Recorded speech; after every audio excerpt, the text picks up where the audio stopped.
नमस्कार S Pandey YouTube channel. आज मैं आप सबों को क्लास 10th का मैं sin 0 degree, cos 0 degree, tan 0 degree, पुनः sin 90 degree, cos 90 degree, tan 90 degree, sin 30 degree, cos 30 degree आदि इस तरह के जो वैल्यू होते हैं वो किस प्रकार से आते हैं आज मैं वो बताऊंगा सिद्ध करने के लिए। और यदि समय मिला तो मैं पुनः इस वीडियो में आपको इससे रिलेटेड सवाल भी बताऊंगा। तो पहले मैं बताने जा रहा हूं आपको इन सबों का वैल्यू कैसे आता है। तो चलिए मैं बताने जा रहा हूं। सबसे पहले सर्वप्रथम मैं साइन 0 डिग्री का वैल्यू बताऊंगा। देखिए 0 डिग्री का कैसे बनता है, ध्यान दीजिएगा। इसे मैं समकोण त्रिभुज कह सकता हूं। ये समकोण त्रिभुज हो गया। तो अब देखिए जब कोण यहां पे थीटा रहेगा तो ये कह सकते हैं ये आपका समकोण त्रिभुज हो गया। अब देखिएगा जब आप यदि आपको इन केस आपको बोला जाएगा, ध्यान दीजिएगा कि आपको बोला जाएगा कि 90 डिग्री का कोण बनाएं, तो डिफिनिट है कि 90 डिग्री का कोण ऐसे बनेगा। आपका ऐसे 90 डिग्री का कोण बनेगा कि नहीं बनेगा ना। यदि आपको कहेगा कि 45 डिग्री का कोण बनाएं, तो 45 डिग्री का कोण आप कैसे बनाएंगे, एकदम डिफरेंट है। इसको झुका देंगे, ये 45 डिग्री का कोण हो जाएगा, होगा कि नहीं। न्यून कोण है 45 डिग्री। अब देखिए यदि आपको कहेगा 45 डिग्री से भी कम का यदि 20 डिग्री का कोण, तो और ये झुकेगा इधर, तो 20 डिग्री का कोण में और ये झुकेगा इधर। 20 डिग्री का कोण मान के चलिए ये होगा और ये इसी रेखा की ओर आएगी। फिर यदि आपको कहेगा 10 डिग्री का कोण बनाए, तो 10 डिग्री का कोण जो बनेगा, तो ध्यान दीजिएगा 10 डिग्री का कोण और नीचे चलाएगा। यदि कहेगा 5 डिग्री का कोण बनाए, तो 5 डिग्री का कोण और थोड़ा सा नीचे आएगा। लेकिन यदि कहेगा 0 डिग्री का कोण बनाए, तो 0 डिग्री का कोण फिर इसी रेखा पर आ जाएगा कि नहीं, इसी रेखा पर ये झुक जाएगी। तो आप देखिए समकोण त्रिभुज में थोड़ी देर के लिए देखिए, ये जब कोण थीटा होता है तो ये जो है बार बार जब थीटा का मान 90 डिग्री, तो ये कर्ण जो हो जाएगा वो सीधे हो जाएगा, होगा कि नहीं। और उसके बाद जब थीटा का मान जो कम होते चला जा रहा है, तो ये कर्ण जो है नीचे नीचे झुकते चली जा रही है। जब एकदम से थीटा का मान जब 0 डिग्री हो गया, तो ये देखिए कर्ण किस पर आके आश्रित हो गया, आधार पे। कर्ण किस पे आकर आश्रित हो गया, आधार पे। ये कर्ण किस पे आश्रित हो गया, आधार। इसका मतलब कर्ण और आधार क्या हो गया, संपाती। देखिए जब 0 डिग्री का कोण लिए तो कर्ण और आधार क्या हो गया, संपाती। अभी तो हम बताइए, तो इसलिए कर्ण और आधार बराबर हो गया, तो लंब तो नहीं बनेगा, इसमें लंब बन रहा है नहीं है। तो इसलिए हम कह सकते हैं जब थीटा इक्वल टू 0 डिग्री, क्योंकि कोण यहां पे बन रहा है, तब P बराबर जो होगा 0, क्योंकि कर्ण लंब तो नहीं बनेगा। देखिए लंब नहीं बना, अभी तो हम पूरा विस्तार पूर्वक बताए, लंब तो नहीं बनेगा, तो लंब नहीं बनेगा तो 0 होगा कि नहीं। जब ये थीटा का मान 0 डिग्री होगा, तो ये कर्ण किस पर आश्रित हो जाएगा, ये आधार पर। तो कर्ण और आधार संपाती हो जाएगा, यानी कर्ण और आधार बराबर। तब P बराबर क्या हो जाएगा, 0। तब लंब ये नहीं बनेगा, तब P बराबर 0। तथा ये देखिए आधार और कर्ण क्या हो जाएगा, बराबर। B बराबर क्या हो जाएगा, H। B बराबर H। अब देखिए हम थीटा का मान क्या लिए, 0 डिग्री, तो साइन 0 डिग्री का पहले वैल्यू लीजिए। तो साइन थीटा बराबर क्या होता है, P बाय H। तो देखिए P बाय H, तो P का वैल्यू क्या है, 0। H का तो कुछ ना कुछ वैल्यू होगा, तो बराबर क्या हो गया, 0। तो देखिए साइन 0 का वैल्यू क्या हो गया, 0, क्योंकि 0 बाय H क्या हो जाएगा, 0।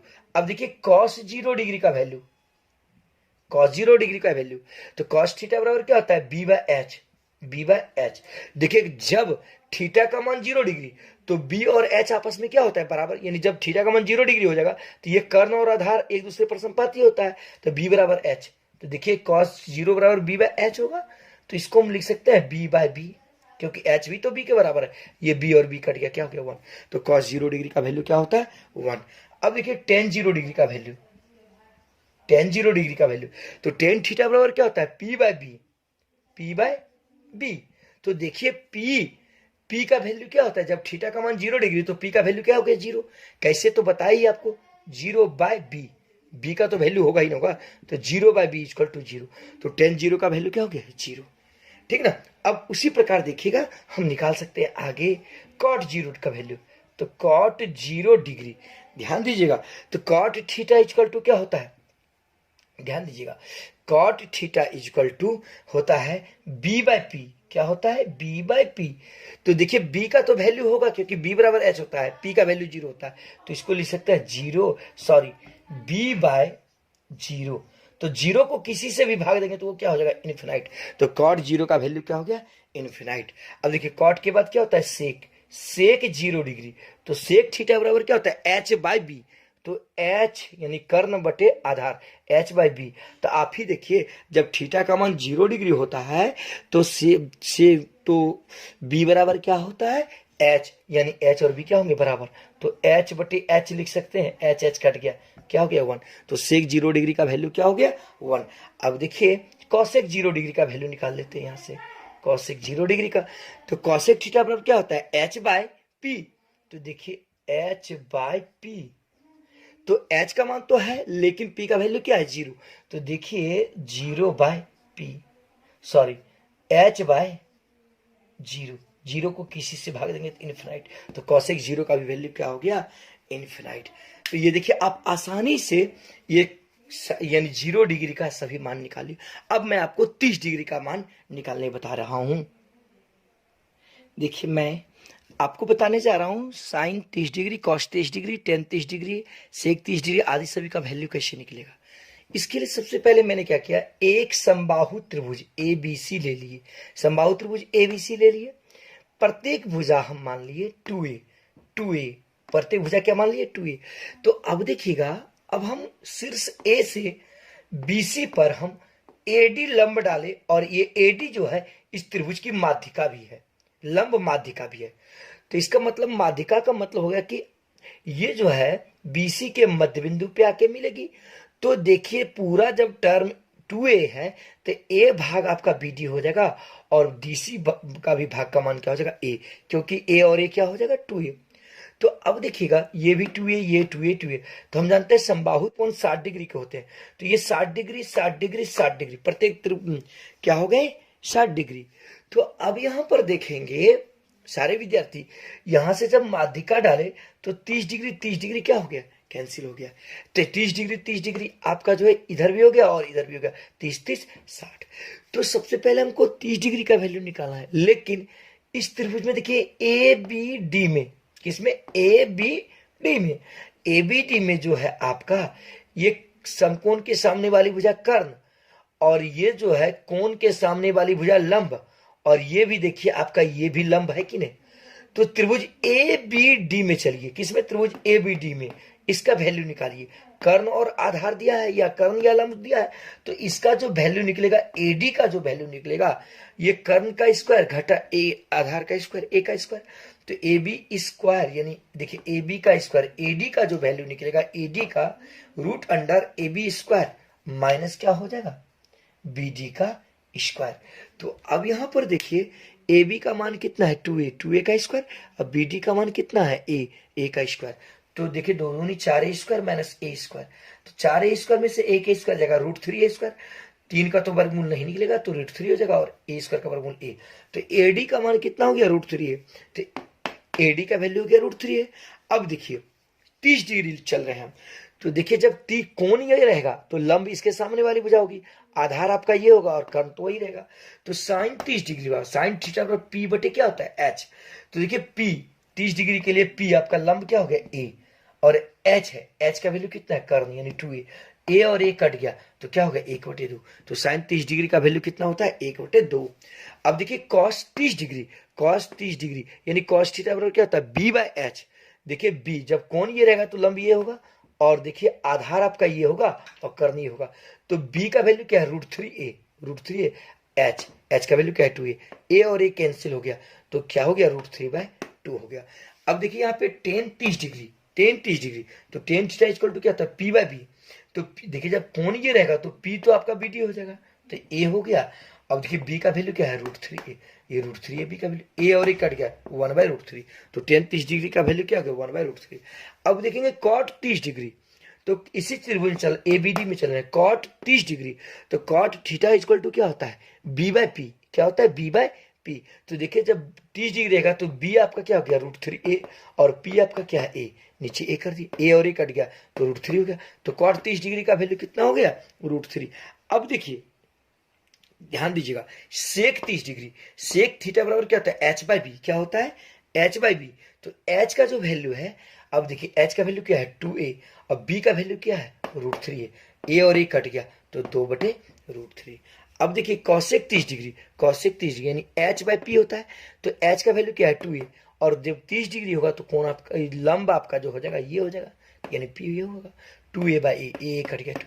तो इस प्रकार से 30 डिग्री के त्रिकोणमितीय निष्पत्ति का समों का मान निकालेंगे। अब देखिए मैं 60 डिग्री का निकालने जा रहा हूं, इसी के माध्यम से मैं निकाल लूंगा 60 डिग्री का। देखिए मैं अब 60 डिग्री का बनाने जा रहा हूं, तो जो अभी 30 डिग्री का मैं जिस जिस चित्र से बताया हूं, मैं उसी डिग्री से मैं 60 डिग्री का, आप लोग तो पहले ही समझ गए कि ये 60 डिग्री है। जब 30 डिग्री लिए थे तो ये कौन चले थे, अब 60 डिग्री चलेंगे तो फिगर वही रहेगा। तो त्रिभुज ए बी डी में जब कोण ये रहेगा तो लंब आपका ये हो जाएगा, आधार आपका ये हो जाएगा, और कर्ण तो वही रहेगा। तो देखिए ये सब चीज तो हम पहले बता ही चुके हैं आपको, यदि आपको फिर से देखना है तो फिर आप रिपीट करके देख सकते हैं इसको पीछे पीछे बढ़ के। तो सबसे पहले देखिए साइन 60 डिग्री, साइन 60 डिग्री का मतलब ये हो गया, तो साइन 60 डिग्री यानी पी बाय एच। तो P का वैल्यू इसमें कितना, देखिए कोण के सामने वाली भुजा P होगी, तो P का वैल्यू √3a, और H का वैल्यू क्या है, देखिए H का वैल्यू 2a, √3a/a और a कट गया।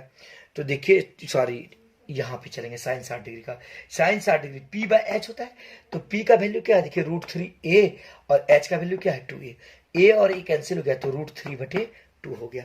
अब देखिए cos 60 डिग्री का वैल्यू, cos 60 डिग्री बराबर क्या होता है b/h, तो b जब 60 डिग्री रहेगा तो b आपका a होगा और h आपका 2a होगा, तो a/2a यानी b का वैल्यू a और h का वैल्यू 2a, a और a कट गया तो 1/2। अब देखिए tan 60 degree, tan 60 degree equal to क्या था p/b, तो देखिए tan 60 डिग्री कौन ये है, तो p आपका क्या है √3a, √3 अब बटे क्या आता है b, b का वैल्यू क्या है a, एक b का वैल्यू a लिख दी, a और a कट गया तो tan 60 डिग्री का वैल्यू कितना हो गया √3। अब देखिए cot 60 डिग्री, तो cot 60 डिग्री बराबर क्या, cot थीटा बराबर क्या होता है b/p, तो b आपका क्या है a, और देखिए ए दे दी, अब p आपका क्या है √3a, √3 a और a कट गया तो 1/√3 हो गया। अब देखिए पुनः सेक 60 डिग्री, सेक थीटा बराबर क्या होता है h/b, तो जब 60 डिग्री लेंगे तो h तो आपका वो 2a होगा और b आपका क्या हो जाएगा a, तो 2a/a, a और a कैंसिल तो क्या हो गया 2। कॉसेक 60 डिग्री, तो कॉसेक 60 डिग्री h/p होता है कॉसेक का सूत्र, तो h आपका क्या है 2a, और p का वैल्यू क्या है √3, देखिए a कट गया 2/√3, तो सेक 60 डिग्री का हो गया। अब मैं 45 डिग्री का बताने जा रहा हूं। देखिए मैं आपको 45 डिग्री के सभी त्रिकोणमितीय निष्पत्तीय मान को बताने जा रहा हूं। तो सर्वप्रथम ABC एक समकोण त्रिभुज है, तो डिफरेंट है कि ये 90 डिग्री है। तो अब देखिए जब ये 45 डिग्री, एक कोण 45 डिग्री मान लिए, तो हम जानते हैं कि त्रिभुज के तीनों कोणों का योग कितना होना चाहिए 180 डिग्री। तो जब एक कोण 45 डिग्री होगा तो ये भी कोण 45 डिग्री होगा, क्योंकि 90 और 45 कितना हो गया 135, 135 में 45 जोड़ेंगे तभी 180 होगा, इसलिए यह दोनों कोण बराबर होगा और इस दोनों कोणों का मान कितना होगा 45 डिग्री। तो इस प्रकार से त्रिभुज ABC कि जब दो कोण आपस में बराबर हो गए तो ये समद्विबाहु समकोण त्रिभुज हो गए। तो मान लिया कि समद्विबाहु समकोण त्रिभुज की बराबर भुजा A, यानी AB बराबर BC बराबर क्या मान लिए A, यानी AB बराबर BC बराबर क्या मान लिए A, ये भी A ये भी A मान लिए। तो अब देखिए कर्ण तो आपको निकालना पड़ेगा क्योंकि समकोण के सामने वाली भुजा कर्ण होती है, तो AC बराबर क्या होगा √AB का स्क्वायर जोड़ BC का स्क्वायर कर दिए। तो देखिए दोनों का वैल्यू क्या है a और a, तो a स्क्वायर जोड़ a स्क्वायर √2a स्क्वायर। तो देखिए दो का वर्गमूल तो नहीं निकलेगा लेकिन a स्क्वायर का वर्गमूल a होगा, तो ac का क्या हो गया √2a, इसका वैल्यू √2a। अब देखिए साइन 45 डिग्री का वैल्यू, तो sine theta equal to p/h, तो p का वैल्यू क्या है a और h का वैल्यू क्या है √2a, h का वैल्यू क्या है √2a, a और a कैंसिल हो गया 1/√2। अब देखिए cos 45 का वैल्यू होता है b/h, तो b का वैल्यू क्या है a और h का वैल्यू क्या है √2a, a और a कट गया 1/√2, cos 45 का भी वैल्यू क्या हो गया 1/√2। अब देखिए tan 45, तो tan थीटा का क्या होता है सूत्र p/b, तो देखिए 45 डिग्री में p का भी वैल्यू a और b का भी वैल्यू क्या है a और a कट गया तो क्या बच गया 1, tan 45 का वैल्यू क्या हो गया 1। अब देखिए cot 45 डिग्री, तो cot 45 का होगा b/p, तो b का वैल्यू इसमें क्या है देखिए a और p का भी वैल्यू क्या है a/a कट गया 1 हो गया। अब देखिए सेक 45 डिग्री, सेक 45 डिग्री सेक थीटा पर क्या होता है h/b, तो h आपका क्या है √2a, अब b का वैल्यू क्या है a और a कट गया तो क्या बच गया √2, सेक 45 का वैल्यू क्या हो गया √2। अब देखिए कॉसेक 45 डिग्री, तो कॉसेक 45 डिग्री ध्यान दीजिएगा h/p, तो एच बाई पी, एच का वैल्यू क्या है √2 या पी का वैल्यू ए कैंसिल √2, कॉसेक 45 का वैल्यू क्या हो गया √2। आसानी से ये समझ गए आप। अब मैं आप लोगों को बताऊंगा 90 डिग्री के सभी मान। देखिए पहले समझ लीजिए, देखिए जब थीटा बराबर 90 डिग्री तो पी बराबर क्या होता है एच। कैसे होता है देखिए मैं वो बताने जा रहा हूँ। सबसे पहले देखिए एक समकोण त्रिभुज मान लीजिए एक ले लीजिए। अब ये आपका क्या है लंब है ना, तो ये देखिए कर्ण क्या होता है, कर्ण कोण तो आपका यहाँ पे बनता है। देखिए 90 डिग्री का कोण ये बन गया कि नहीं, यहाँ पे 90 डिग्री का कोण यहाँ पे होता है, ये आपका क्या होता है लंब। तो डिफरेंट है कि आप देखेंगे ये कर्ण जो हो गया वो सीधा स्ट्रेट हो जाता है। कर्ण क्या होता है सीधा स्ट्रेट हो जाता है, तो वो किसके संपाती हो जाता है, वो सामने क्या रहता है लंब, तो वो लंब के संपाती होता है। इसका मतलब कर्ण और लंब आपस में बराबर हो जाता है, यानी पी और एच आपस में क्या हो जाता है बराबर होता है, और आधार यहाँ पे नहीं बनता है, इसलिए आधार का मान क्या हो गया 0। तो जब थीटा बराबर 90 डिग्री तो पी बराबर एच, पी बराबर क्या एच, क्योंकि ये पी ये देखिए एच होता है और ये पी होता है, यही ना ये जाके स्ट्रेट हुआ है, स्ट्रेट हुआ है, और ये आपका लंब। तो अब देखिए जब थीटा बराबर 90 डिग्री तो पी बराबर एच होता है एवं बी बराबर 0। अब बता रहे हैं इसको, देखिए देखिए तो साइन 90 डिग्री बराबर क्या होगा पी बटे एच। तो जब 90 डिग्री होता है थीटा का मान तो पी और एच बराबर होता है, तो पी बटे एच की जगह पर भी पी कर दिए, पी और पी कट गया क्या हो गया 1, तो साइन 90 डिग्री का वैल्यू 1। देखिए कॉस 90 डिग्री तो कॉस थीटा बराबर बी बटे एच होता है, तो बी का वैल्यू क्या होता है 0, जब थीटा का मान 90 डिग्री 0 बाय एच 0 हो गया। टेन 90 डिग्री टेन थीटा बराबर क्या होता है पी बाई ई, तो पी का वैल्यू तो होता है लेकिन बी का वैल्यू क्या होता है 0, जब 90 डिग्री का मान होता है, तो 0 को किसी से डिवाइड करेंगे तो इनफिनाइट। कॉट 90 डिग्री यानी कॉट थीटा इक्वल टू क्या होता है बी बाय पी, बी का वैल्यू क्या है 0, 0 बाय पी इक्वल टू 0, तो कॉट 90 का वैल्यू 0। सेक 90 डिग्री बराबर क्या होता है सेक थीटा का एच बाय बी, तो बी का वैल्यू तो 0 है जब थीटा का मान 90, तो एच बाय 0, 0 को किसी से भाग देंगे तो इन्फिनाइट होगा, 0 से भाग देंगे किसी में तो इन्फिनाइट होगा। पुनः कॉसेक 90 डिग्री, कॉसेक थीटा का सूत्र होता है एच बटे पी, तो जब थीटा का मान 90 तो पी और एच आपस में क्या होता है बराबर, तो एच बटे एच, एच एच कट गया तो क्या हो गया 1, कॉसेक 90 का वैल्यू 1। आज के वीडियो में मैं इतना ही बता